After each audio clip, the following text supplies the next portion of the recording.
আজের ভিডিও পেতে আমাদের চ্যানেলটিকে সাবস্ক্রাইব করুন। দোয়া করতে হয়নি, আল্লাহ তাআলা আমাদের প্রতি দয়া করেছেন। শ্রেষ্ঠ নবীর শ্রেষ্ঠ উম্মত হিসাবে দুনিয়ার বুকে প্রেরণ করেছেন। এর শুকরিয়া যদি আমরা সারা জীবনও আদায় করে শেষ হবে না। তো আসুন আমরা হৃদয়ের গভীর থেকে আরেকবার শুকরিয়া আদায় করি, আলহামদুলিল্লাহ। প্রিয় হাজিরিন, যারা উপস্থিত রয়েছেন এবং যারা আশেপাশে রয়েছেন, সবাইকে বলবো আপনারা বড়ই সৌভাগ্যবান।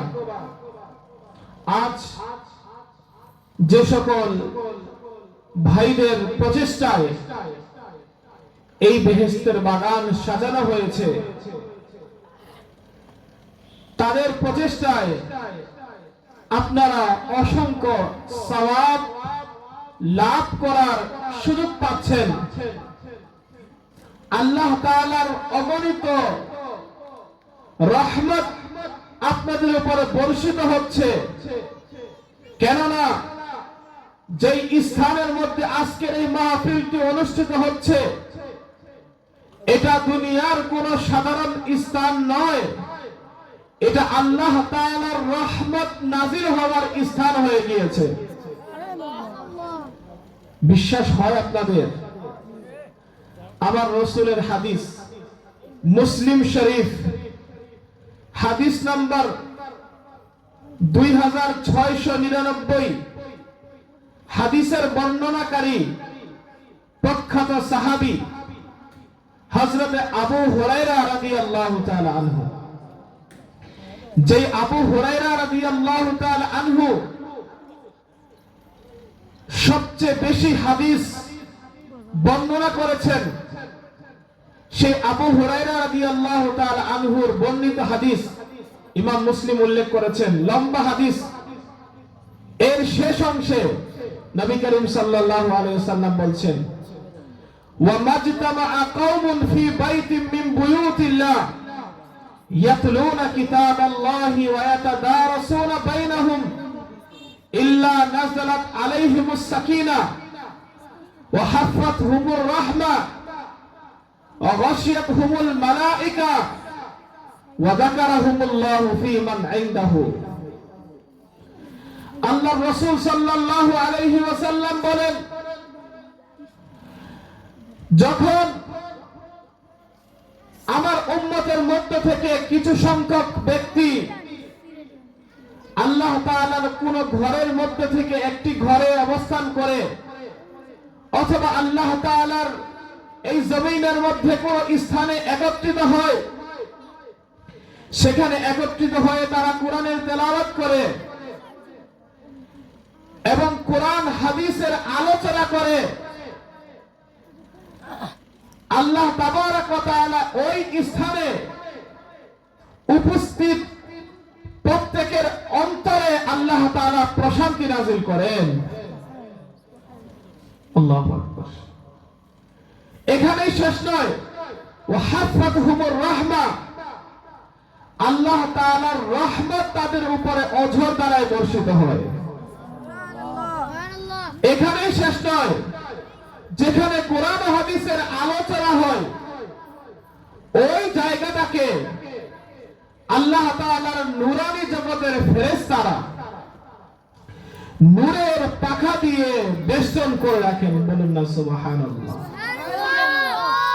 শুধু তাই নয়, এই মাহফিলের মধ্যে যারা উপস্থিত হয়, তাদের কথা আল্লাহ তাআলার দরবারে উপস্থিত ফেরেশতাদের কাছে আল্লাহ তাআলা আলোচনা করেন। আল্লাহু আকবার কাবীরা। প্রিয় হাজিরিন, একটু চিন্তা করে দেখেন, আমাদের মতো গুনাহগার ব্যক্তিদের আলোচনা যদি আল্লাহ তাআলা তার ফেরেশতাদের কাছে করেন, তাহলে আমরা কতই না বড় সৌভাগ্যবান। আর এই সৌভাগ্য কিভাবে আমাদের অর্জন হচ্ছে? আজকের এই মাহফিলের কারণে, ঠিক না?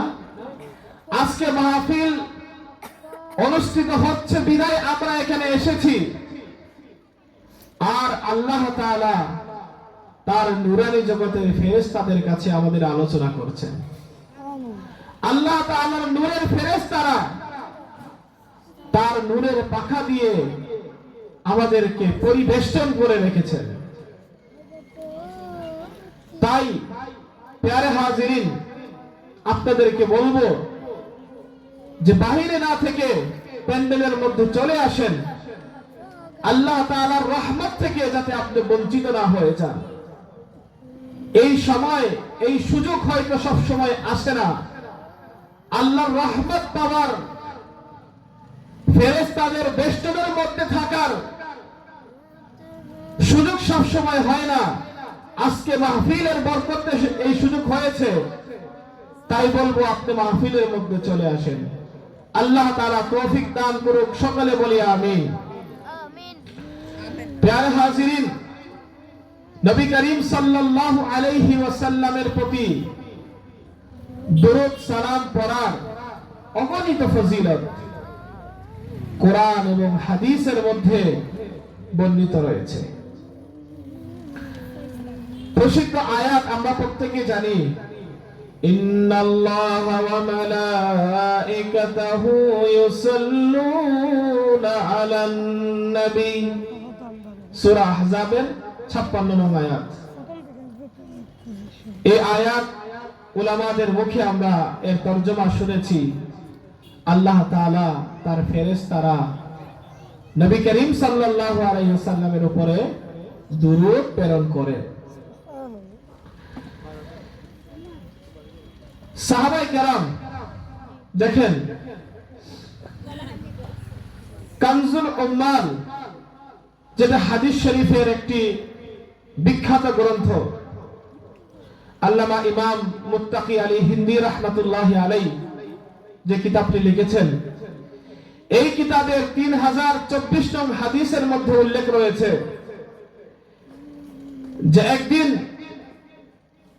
নবী করিম সাল্লাল্লাহু আলাইহি ওয়াসাল্লামের সাহাবায়ে কেরাম প্রিয় নবী সাল্লাল্লাহু আলাইহি ওয়াসাল্লামকে জিজ্ঞাসা করলেন যে ইয়া রাসূলুল্লাহ সাল্লাল্লাহু আলাইহি ওয়াসাল্লাম, এই আয়াত অর্থাৎ ইন্নাল্লাহা ওয়া মালাইকাতাহু ইউসাল্লুনা আলান নবী, এই আয়াত সম্পর্কে আপনার অভিমত কি, আপনার মতামত কি? নবী করিম সাল্লাল্লাহু আলাইহি ওয়াসাল্লাম বললেন, ইন্না হাযা লামিনাল মাকতুমি লাউলা আন্নাকুম সাআলতুমুনি আনহু মা আখবারতুকুম বিহি। নবী করিম সাল্লাল্লাহু আলাইহি ওয়াসাল্লাম বললেন, এ আমার সাহাবীরা, নিশ্চয়ই এইটা হচ্ছে গোপন জ্ঞান সম্পর্কে আলোচনা। যদি তোমরা আমার কাছে এই আয়াত সম্পর্কে না জানতে চাইতে, তাহলে আমি তোমাদেরকে কখনোই বলতাম না, মা আখবারতুকুম বিহি, তোমাদেরকে জানাতাম না। অতঃপর নবী করিম সাল্লাল্লাহু আলাইহি ওয়াসাল্লাম বলছেন যে ইন্নাল্লাহ আযজা ওয়া জাল্লা ওয়াক্কালা বি মালাকাইনি, আল্লাহ তাবারাক ওয়া তাআলা আমার জন্য এমন দুইজন ফেরেশতা নিযুক্ত করেছেন যার ডিউটি হচ্ছে এটা যে ওয়ালা উযকারু ইনদা আবদিন মুসলিমিন ইল্লা ক্বালা যালিকাল মালাকানি গফারাল্লাহু লাকা ওয়া ক্বালা আল্লাহু ওয়া মালাইকাতুহু জাওয়াবান লিযাইনিকাল মালাকাইনি আমিন। হে নবী সাল্লাল্লাহু আলাইহি সাল্লাম বলছেন যে আল্লাহ তাআলা যেই দুইজন ফেরেশতা আমার জন্য নিযুক্ত করেছেন, তাদের ডিউটি হচ্ছে এটা যে যখন কোন মুসলমানের সম্মুখে আমার আলোচনা হয় আর সে আমার উপরে দুরূদ শরীফ পাঠ করে, তো ওই দুই ফেরেশতা তার জন্য মাগফিরাতের দোয়া করতে থাকে। বলেন না সুবহানাল্লাহ। ফেরেশতারা বলে গফারাল্লাহু লাকা, এ বান্দা, আল্লাহ তাআলা তোমাকে মাফ করে দিক। এখানেই শেষ নয়, যখন ওই দুইজন ফেরেশতা দুরূদ শরীফ পাঠকারীর জন্য ক্ষমা প্রার্থনার দোয়া করে, وقال الله وملائكته আল্লাহ তাআলা এবং তার ফেরেশতারা ওই দুইজন ফেরেশতার উত্তরে বলে আমিন। কথা বুঝতে পারছেন আপনারা? দুইজন ফেরেশতা তারা কি বলে? আল্লাহ তাআলা তোমাকে মাফ করে দিক। যে দুরূদ শরীফ পাঠ করে নবী করিম সাল্লাল্লাহু আলাইহি সাল্লামের নাম শুনে তার জন্য ওই ফেরেশতা দুইজন ফেরেশতা দোয়া করে। আর যখন এই দুইজন ফেরেশতা দোয়া করে আল্লাহ তাআলা এবং সকল ফেরেশতারা তাদের এই দোয়ার উত্তরে আমিন বলে। সুবহানাল্লাহ। এখানেই শেষ নয়।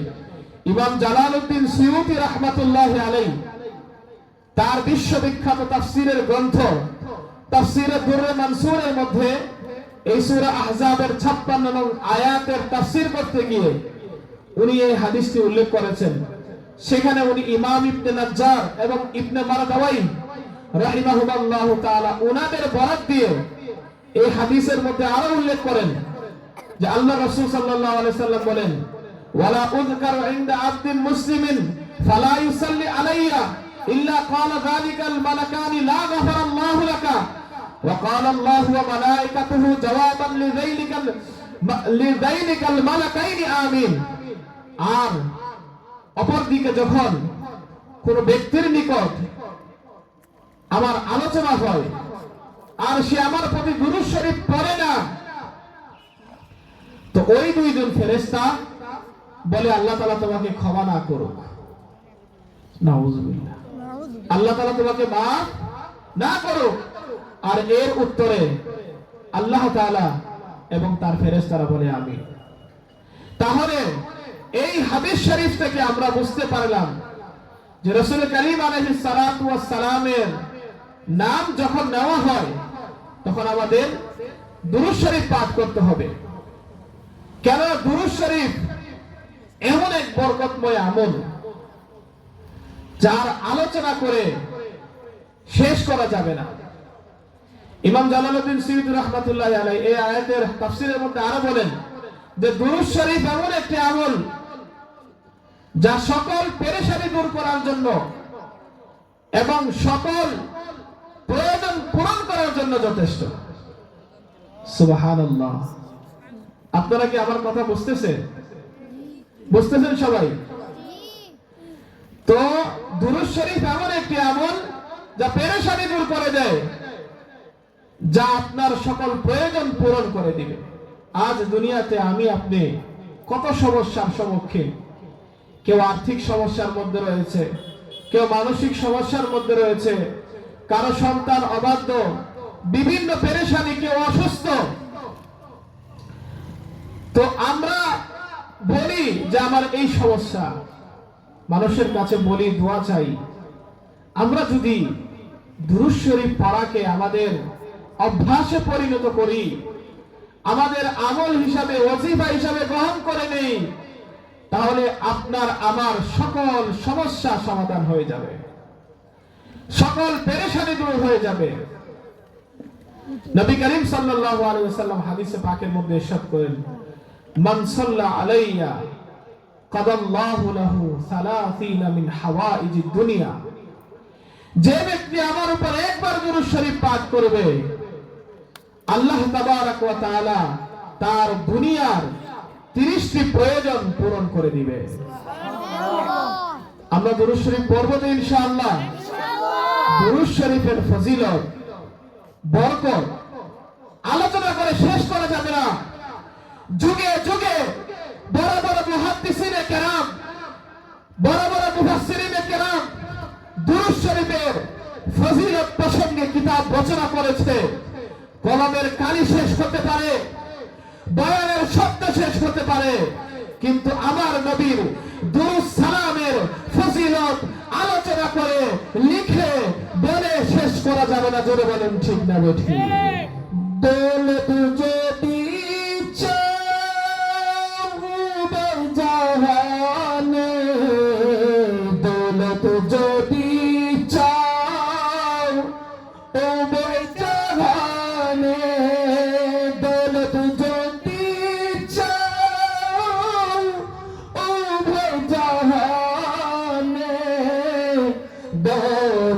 যদি চাও উভয় জাহানে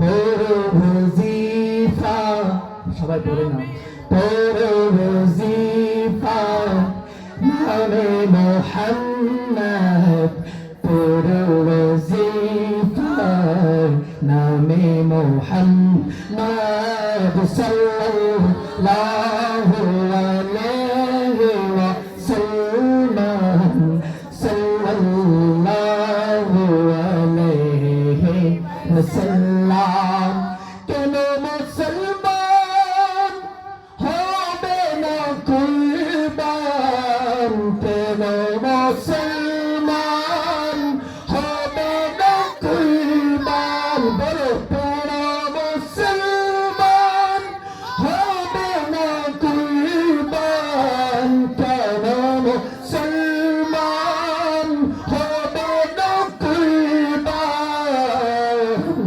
রবের প্রিয় নামে মোহাম্মদ সবার প্রিয় নামে মোহাম্মদ সাল্লাল্লাহু আলাইহি ওয়াসাল্লাম সাল্লাল্লাহু আলাইহি ওয়াসাল্লাম। প্রিয় হাজিরিন, আসুন আমরা নিয়ত করি যে যখনই আমাদের সময় সুযোগ হবে আমাদের অন্যান্য কাজের পাশাপাশি আমরা দুরূদ শরীফ বেশি বেশি পাঠ করব।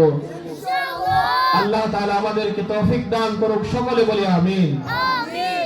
আমি আপনাদের সম্মুখে পবিত্র কালামুল্লাহ শরীফ থেকে সূরা আল ইমরানের 185 নং আয়াত তেলাওয়াত করেছি। সময় সংক্ষিপ্ত, ইনশাআল্লাহ এই আয়াতের আলোকে কিছু কথা আপনাদের সম্মুখে আমি তুলে ধরার চেষ্টা করব। আল্লাহ তাবারক ওয়া তাআলা পবিত্র কোরআনে পাকে সূরা আল ইমরানের 185 নং আয়াতের মধ্যে ইরশাদ করেন, বিসমিল্লাহির রহমানির রহিম কুল্লু নাফসিন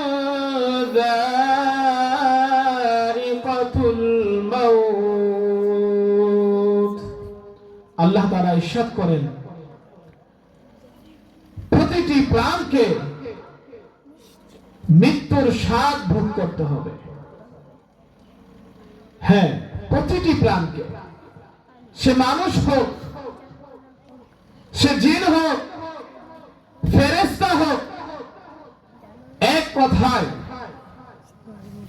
আল্লাহ তাআলা ব্যতীত যা কিছু রয়েছে সবাইকে মৃত্যুর স্বাদ গ্রহণ করতে হবে। মৃত্যু এমন এক বাস্তবতা, এমন এক সত্য যেটা কেউ অস্বীকার করতে পারবে না। দুনিয়াতে অনেক বিষয় নিয়ে মতানৈক্য রয়েছে, কিন্তু মৃত্যু এমন এক চিরন্তন সত্য যে এটা সবাইকে মানতে হয়। সবাই এটা বিশ্বাস করে যে আমাদেরকে একদিন মৃত্যুর স্বাদ গ্রহণ করতে হবে। যে দুনিয়াতে এসেছে তাকে মরতে হবে, যে দুনিয়ার স্বাদ গ্রহণ করেছে তাকে মৃত্যুর স্বাদ গ্রহণ করতেই হবে। প্যারা হাজিরিন, এটা তো আমরা জানি, কিন্তু আফসোসের বিষয় যে আমাদের চলাফেরা দেখলে মনে হয় যে আমাদেরকে মরতে হবে, এটা আমাদের মনে হয় না। আমরা প্রত্যেকে জানি যে মৃত্যুবরণ করতে হবে, কিন্তু মৃত্যু কতটা ভয়াবহ, কতটা বেদনাদায়ক, কতটা কষ্টদায়ক, আল্লাহু আকবার। এই মৃত্যুর জন্য আমরা কতটুকু প্রস্তুতি নিয়েছি দেখেন। হাদিসে পাকের মধ্যে মৃত্যুর যন্ত্রণা বর্ণিত রয়েছে। দুনিয়ার কোন মানুষ যদি চেষ্টা করে যে না আমি মৃত্যু থেকে বেঁচে যাব, সম্ভব আল্লাহ তাআলা পবিত্র কোরআনে বলছেন, আইনামা তাকুনু ইউদরিকুমুল মাউত ওয়ালাউ কুনতুম ফি বুরুজিম মুশাইয়াদা। আল্লাহ তাবারক ওয়া তাআলা বলছেন, বান্দা তুমি যেখানেই থাকো না কেন, যেখানেই অবস্থান করো না কেন, ইউদরিকুমুল মাউত, মৃত্যু তোমার কাছে আসবেই, মৃত্যু তোমাকে পাকড়াও করবেই। ওয়ালাউ কুনতুম ফি বুরুজিম মুশাইয়াদা, যদি তুমি মজবুত সুদৃঢ় দুর্গের মধ্যে অবস্থান করো। সাধারণত মানুষ দুর্গ, যেটা অনেক নিরাপদ একটা জায়গা থাকে, মানুষ পূর্বে নির্মাণ করত হামলা থেকে, শত্রুর হামলা থেকে বাঁচার জন্য। তো আল্লাহ তাআলা এই আয়াতের মধ্যে উদাহরণ দিয়ে বোঝাচ্ছেন যে তুমি যতই নিরাপদ জায়গার মধ্যে অবস্থান করো না কেন, মৃত্যু থেকে তুমি কখনো বাঁচতে পারবে না। মৃত্যুর স্বাদ তোমাকে গ্রহণ করতেই হবে। এই মৃত্যুর স্বাদ কেমন ভয়াবহ অবস্থা হবে। বলা হয়েছে যে দুনিয়ার মধ্যে যত কষ্ট রয়েছে, সকল কষ্টের চাইতে মৃত্যুর কষ্ট আরো ভয়াবহ হবে। আল্লাহু আকবার। হযরতে উমর ফারুক রাদিয়াল্লাহু তাআলা আনহু একবার প্রখ্যাত তাবিঈ হযরতে কাবুল আহবার রাদিয়াল্লাহু তাআলা আনহুকে বলল, হে কাবুল আহবার, তুমি আমাকে মৃত্যু সম্পর্কে বলো। হযরতে কাবুল আহবার রাদিয়াল্লাহু তাআলা আনহু বলেন, হে আমিরুল মুমিনিন, মৃত্যু হচ্ছে একটি কাঁটাযুক্ত ডালের মতো, যা যদি কোনো ব্যক্তির পেটের মধ্যে প্রবেশ করিয়ে দেওয়া হয়, আর ওই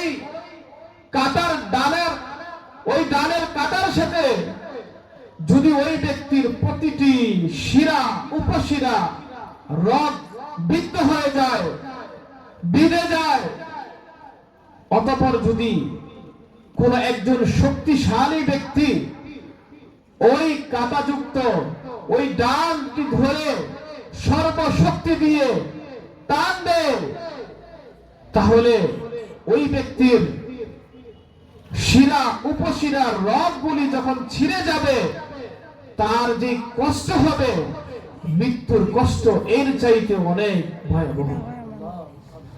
আল্লাহু আকবার, আল্লাহু আকবার। কেমন ভয়াবহ অবস্থা হবে। দুনিয়াতে আমরা সামান্য একটু কেটে গেলে সহ্য করতে পারি না। এই যে এখন শীতের সময়, কাটা তো দূরের কথা, একটু সামান্য একটু ঠান্ডা যখন পরে, আমরা একটু কার সাথে টাস লাগলে, ধাক্কা লাগলে আমাদের কি পরিমাণে ব্যথা অনুভব হয়। আর এই মৃত্যুর যন্ত্রণা কেমন হবে। হযরতে শাদ্দাদ বিন আওস রাদিয়াল্লাহু তাআলা আনহু বর্ণনা করেন যে একজন মুমিনের জন্য দুনিয়া এবং আখিরাতে মৃত্যুর চাইতে ভয়াবহ আর কোনো কিছু নাই। উনি উদাহরণ দিয়ে বলছেন যে যদি কোনো একজন ব্যক্তিকে করাত দিয়ে কাটা হয়, কেচে দিয়ে টুকরা টুকরা করে দেওয়া হয়, জীবন্ত ব্যক্তিকে যদি হাড়ির মধ্যে নিয়ে আগুনে তাপ দেওয়া হয়, জাল দেওয়া হয়, তার যে কষ্ট হবে, মৃত্যুর যন্ত্রণা এর চাইতে আরো ভয়াবহ হবে। শাদ্দাদ বিন আওস রাদিয়াল্লাহু তাআলা আনহু আর বলেন, যদি কোন মৃত ব্যক্তি কবর থেকে এসে তার মৃত্যুর যন্ত্রণা বলতে পারত, তাহলে দুনিয়ার মানুষ ভয়ে আতঙ্কে দুনিয়াদারি ছেড়ে দিত, দুনিয়ার মানুষ ঘুমানো ছেড়ে দিত। এমন ভয়াবহ অবস্থা হবে। আল্লাহ, হযরতে ইব্রাহিম আলাইহিস সালাতু ওয়াস সালাম, তার যখন ইন্তেকাল হলো, আল্লাহ তাআলা জিজ্ঞাসা করলেন, হে আমার খলিল, তুমি মৃত্যুর স্বাদ কেমন অনুভব করেছো? সাইয়্যিদুনা ইব্রাহিম আলাইহিস সালাতু ওয়াস সালাম বললেন, আল্লাহ, কোন একটি ভিজা তুলার মধ্যে যদি গরম একটি শিক রেখে সেটাকে টান দেওয়া হয়, এর যেই অনুভূতি হবে আমার তেমনি অনুভূতি হয়েছে। আল্লাহ তাআলা বললেন, হে আমার খলিল, আমি তো তোমার জন্য মৃত্যুকে সহজ করে দিয়েছি। এ প্যারে হাজিরিন, প্রিয় ভাইরা, একটু চিন্তা করেন, ইব্রাহিম আলাইহিস সালাম আল্লাহর নবী, আল্লাহ তাআলা তার জন্য মৃত্যুকে সহজ করে দিয়েছেন, তারপরে উনি বলছেন যে আমি মৃত্যু এত কঠিন অনুভব করেছি। তাহলে চিন্তা করেন আমাদের কি অবস্থা হবে। বুখারী শরীফের হাদিস, আম্মা জান আয়েশা রাদিয়াল্লাহু তাআলা আনহা বলেন যে প্রিয় নবী সাল্লাল্লাহু আলাইহি ওয়াসাল্লামের যখন ইন্তেকালের সময় নিকটবর্তী হলো, রাসূল করিম আলাইহিস সালাতু ওয়াস সালামের সামনে একটি মাটির পাত্রের মধ্যে পানি রাখা ছিল। সরকারে দো আলম সাল্লাল্লাহু আলাইহি ওয়াসাল্লাম তার দুই হাত দিয়ে পানি নিয়ে তার মুখের মধ্যে দিতেন আর বলতেন, নিশ্চয়ই মৃত্যু খুবই কষ্টকর। আল্লাহু আকবার। প্রিয় ইসলামী ভাইরা, প্যারা হাজিরিন, একটু চিন্তা করে দেখেন, আমার নবী সাল্লাল্লাহু আলাইহি ওয়াসাল্লাম বলছেন মৃত্যু কষ্টকর, আমার আপনার কি অবস্থা হবে? আজ তো আমি আপনি আপাতমস্তক গুনাহের মধ্যে ডুবে রয়েছি। এমন মানুষ রয়েছে দিনের পর দিন চলে যায়, নামাজ পড়ে না, পিতা মাতাকে কষ্ট দেয়, কত অন্যায়ের মধ্যে লিপ্ত রয়েছে। কি অবস্থা হবে মৃত্যুর সময়, কি ভয়াবহ অবস্থা হবে। আমরা কতটুকু প্রস্তুত এই মৃত্যুর জন্য? সবাইকে একদিন এই স্বাদ আস্বাদন করতে হবে। দেখেন মৃত্যুর স্বাদ কত দীর্ঘস্থায়ী হবে। আল্লাহু আকবার। পবিত্র কোরআনে পাকের সূরা আল ইমরানের 49 নং আয়াত, ওয়া উবরিউল আকবাহা ওয়াল আবরাসা ওয়া উহিল মাউতা বিইذনিল্লাহ, এই আয়াতের ব্যাখ্যা করতে গিয়ে আল্লামা ইমাম কুরতুবী রাহমাতুল্লাহি আলাইহি তাফসীরে কুরতুবীর মধ্যে উল্লেখ করেছেন যে বনি ইসরাঈলের কিছু লোক হযরত ঈসা আলাইহিস সালাতু ওয়াস সালামকে একবার চ্যালেঞ্জ করলেন যে আপনি আল্লাহর নবী, আপনি মৃতকে জীবিত করেন, তো আমরা এক কবরের পাশে আপনাকে নিয়ে যাব, আপনি ওই ব্যক্তিকে জীবিত করে দেখান। আমরা জানি হযরত ঈসা আলাইহিস সালামকে আল্লাহ তাআলা এই মুজিজা দিয়েছেন, ওয়া উহিল মাউতা বিইذনিল্লাহ, যে উনি আল্লাহ তাআলার অনুমতি ক্রমে মৃতকে জীবিত করতে পারতেন। তো ঈসা আলাইহিস সালামকে ওই ব্যক্তিরা হযরতে সাম বিন নূহ, হযরত নূহ আলাইহিস সালামের একজন সন্তান ছিল যার নাম ছিল সাম, তার কবরের পাশে নিয়ে গেল, যেই ব্যক্তি 4000 বছর পূর্বে ইন্তেকাল করেছিল। হযরত ঈসা আলাইহিস সালাম ওই কবরের পাশে যে বললেন, কুম বিইذনিল্লাহ, আল্লাহ তাআলার আদেশে অনুমতি ক্রমে জীবিত হয়ে যাও। হযরত ঈসা আলাইহিস সালাম এই কথা বলার সাথে সাথে ওই ব্যক্তি সাম বিন নূহ তার কবর থেকে জীবিত হয়ে উঠে দাঁড়ালো। হযরত ঈসা আলাইহিস সালাম ওই ব্যক্তিকে দেখলেন যে তার মাথার চুলগুলি সাদা হয়ে গিয়েছে। জিজ্ঞাসা করলেন, আপনি তো এত বৃদ্ধ হয়ে মারা যান নাই যে আপনার চুল সাদা হয়ে যাবে, আপনার চুল কেন সাদা হয়ে গিয়েছে? তখন সাম বিন নূহ বললেন যে যখন আপনি আমাকে ডাক দিয়েছেন, আপনার আহ্বান শুনে আমি মনে করেছিলাম হয়তো কিয়ামত সংঘটিত হয়ে গিয়েছে, আর কিয়ামতের দুশ্চিন্তায় আমার কালো চুল, সামান্য সময়ের কিয়ামতের দুশ্চিন্তায় আমার এই কালো চুল সাদা হয়ে গিয়েছে। হযরত ঈসা আলাইহিস সালাম তখন সাম বিন নূহকে বললেন, মৃত্যু সম্পর্কে কিছু বলো। সাম বিন নূহ বললেন, এ রূহুল্লাহ, এ আল্লাহর নবী, মৃত্যুর তিক্ততা, মৃত্যুর কষ্ট আজ পর্যন্ত আমার শরীরে বিদ্যমান। আজ পর্যন্ত মৃত্যুর কষ্ট আমার শেষ হয়নি, অথচ আমি 4000 বছর পূর্বে ইন্তেকাল করেছি।